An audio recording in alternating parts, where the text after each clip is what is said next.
There is a sort of beauty in our desire to consistently improve a desk setup, not for the end result, but from the passion of the process and journey.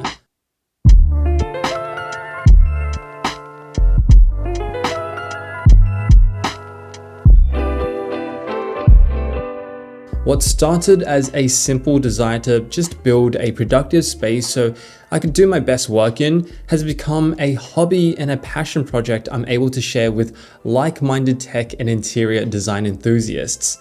Hey friends, Andrew here, hope you're well. In case you're new here, what I've been doing over the past 2 years is I've been consistently adding to my setup piece by piece, starting with budget IKEA furniture through to larger investment pieces. And I've documented my process here on YouTube, sharing the evolution of my desk setup and entire workspace with you guys. Although the setup isn't complete yet, I think it's finally at a point where I'm relatively happy with. So I want to take you guys behind the scenes and show you the key elements that went into designing a space that inspires me to do my best work every day. And I hope that you too can take inspiration from this video and adapt the ideas into your own space. So welcome back to an overdue episode in the Setup Makeover series. The ethos for this setup I think can be nicely summed up by one of my all-time favorite quotes by Leonardo da Vinci: "Simplicity is the ultimate sophistication." It's a space with a simple color palette, simple textures. Aesthetically and practically, I want my workspace to look and work as a studio, office, and living space that has multiple forms and functions. A space that positively impacts my well-being and allows my productivity and creativity to flow. Basically, I wanted to design a desk and space that I look forward to opening the door to every day. Before I started filling the space with furniture, I thought about color theory. In design, color theory is the guideline to the use of colors to communicate and aesthetically please. Colors are so important when we build our setup. So as you can probably already tell, the color palette of the pieces in this space are intentional and complementary, from the keyboard to the desk, through to the bookshelf and armchair. I appreciate grounding natural colors and materials, things like stone, wood, glass, and leafy greens. Honestly, I think the Legend of Zelda's Ocarina of Time and its beautiful natural landscapes have had a massive influence on me since my childhood and love for nature. Hands up in the comments if you're also a Legend of Zelda fan too. And so I settled on the base colors of white, light maple wood, and accents of black to retain that modern aesthetic. I find that maple wood's lightness and smooth grain gives this open space a very chic and casual feel that pairs nicely with the off-white walls. I also had the previously very abysmal carpets torn out in place of white oak floorboards, and half a year later I can seriously say it was well worth the investment. The touches of black on the window frames and corner lamp, for example, accent the wood for a darker modern feel, but I was careful not to overdo it. It's obviously a very bold color and can easily overpower a space, particularly a small one like this. The combination of this color palette works really nicely with the natural sunlight that shines throughout the entire day, balancing light and energizing the space. So yeah, off-white, light maplewood, and black. You could call it the Triforce of color combinations. Okay, that's the last Zelda reference I make, I promise. The sunlight is also the reason I've placed my desk right in the middle of the room next to the window rather than, traditionally wall facing. The desk is obviously key to all the work that I do, and I think desk placement is often something that's overlooked. If you've ever had to move your entire desk setup when it's already been set up, you'll know it's not an easy task. It usually takes up an entire day or more. So giving thought to where you want to place your desk up front is incredibly important. According to feng shui principles, a desk should put your back to a wall and give you a view of a door. It's a popular placement called the commanding position. Apparently, this position brings fortune, opportunities, and great energy flow. I'm personally not too superstitious, but this desk placement does feel really comfortable and productive. The downside is cable management. It's trickier than usual because I had to get all of the cables right into the middle of the room, looped into the desk. The solution here was to mount a quality power board, this one's from Vulcan, underneath the sit-stand desk and run the cable alongside the wall, covering it up with this very useful cable cover alongside the skirting of the wall. By the way, I'll drop an Amazon link to the cable cover and everything else I mentioned in this video in the description box below. So everything I create from my videos to my client work is done right here on this desk. As you can see, it's as simple as ever.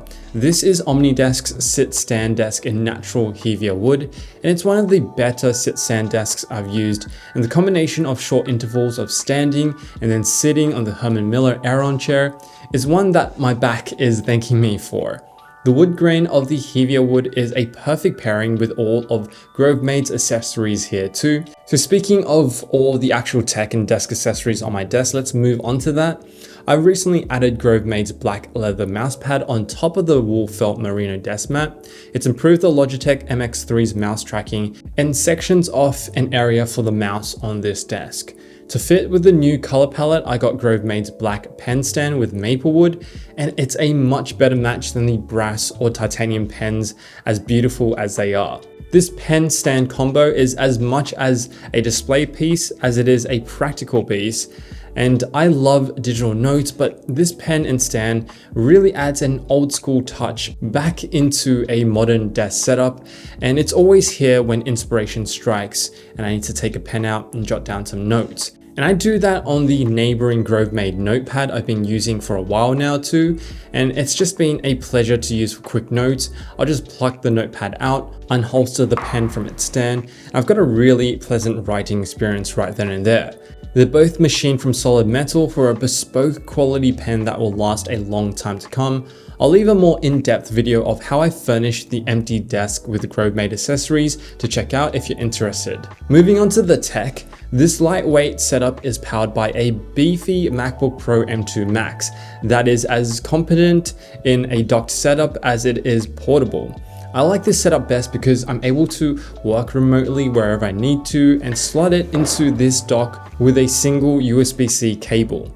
I've got it sitting upside down so the heat vents here are able to breathe well and avoid notoriously overheating, an issue that can reduce the battery's lifespan and possibly even damage internal components, so it's important to just pay attention to airflow. The CalDigit dock mounted underneath my desk, connected with this 24TB G-RAID drive, helps transform my MacBook into a desktop setup. The drive gives a lot of flexibility in my workflow with its high-performance dual-drive RAID storage. It has high-speed data transfer speeds to support multi-stream 4K HDR video workflow, while the RAID 1 configuration helps with redundancies and file backup so I don't lose any of my work. And this is all linked back up to my insanely big LG 40-inch 5K ultra-wide monitor. It's great for multitasking, video editing, and having multiple windows up. I am considering a dual Apple Pro XDR display setup, but the good old wallet says no though. I also regularly switch up my keyboards, and the most recent one I've got is Apple's arguably overpriced Magic Keyboard in black with Touch ID. I think it fits the clean aesthetic of this desk really nicely and adds that black accent to this desk in line with the theme. The typing experience on this keyboard is very similar to the Magic Keyboard found on MacBooks, which I quite enjoy, and the Touch ID is unique to this keyboard and genuinely very convenient when quickly logging in. And then I use my Sonos speakers when I want music to elope the room, and I switch over to the AirPods Max when I want to do deep focus work with its great noise cancellation performance. So this desk setup facilitates productive work, focus time, and quality work. Creating this environment is really important to me because previously I just worked around the clock, allowed productivity to define my self-worth, and I leaned into hustle culture, but it was just a surefire path to burnout. So a clean, intentional, physical, and digital space helps me work effectively to give me back time in my day, not to work more, but to enjoy life outside of work. Call it productivity 2.0. A big part of the productivity puzzle is Monday.com, and they're very relevantly today's video sponsor too. It's allowed myself and the team to become stronger in task management by having a really clear view of all the projects that we have going on with a clean, intuitive interface giving us more visibility in our workflows and projects. For example, I can instantly assign tasks to relevant team members, organize tasks by priority, create functional checklists with Kanban boards, see project timelines with a Gantt chart, and keep everyone in the team in the loop with all the projects that we're working on, no matter where we are in the world. The combination of routine task automation and integrations also returns a lot of time back in my day. Monday.com is a big reason I get more done in fewer hours. And if you're keen to supercharge your workflow too, I'll drop a link to a free trial to try out Monday.com and all its templates for yourself. Okay, moving on to the rest of the office and studio space, which I'm quite happy with. In direct view of my desk is a custom neon sign of my media company's brand mark, which is auto set to turn on at 9 a.m. every morning as I come into work, and something I'm proud to see from my desk. Behind me is now one of my favorite pieces in this space, a charred black sideboard. This sideboard is inspired by an artisanal Japanese wood burning technique called Shou Sugi. I think I'm pronouncing that correctly, I'm probably not, let's be honest. This technique involves charring cedar planks to give it this carbon black finish and textural beauty. It also gives me a ton of practical storage space I can just reach into behind me and keeps this room corner extra cozy and tidy. I've added Govi's M1 strip light behind the sideboard to add more dimension to the space, and it's a really easy way to turn this space into something that's a bit more cozy and moody, like for example a warm tungsten for a cozy space during colder, cloudier days. Sitting here are a few of my favorite books, practical furnishings, and a candle on hand ready to use if I want to burn the midnight oil. Behind my monitor here, I've created a small breakaway space where I take a breather for my workday, read, and sip some tea.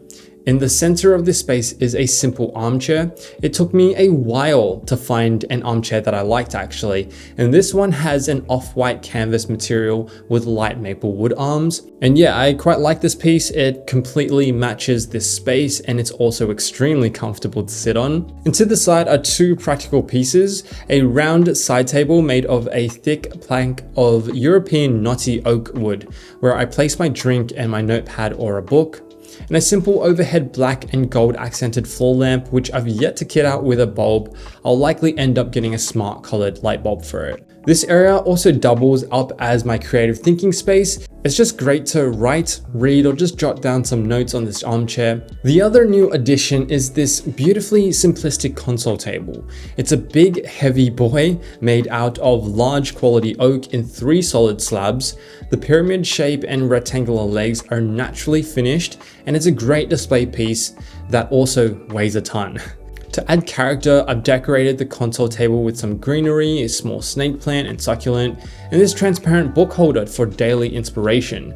This specific book that's on it right now is all about ads in the 60s. I just have this sort of affinity and appreciation for old school print ads. They're genius in my opinion.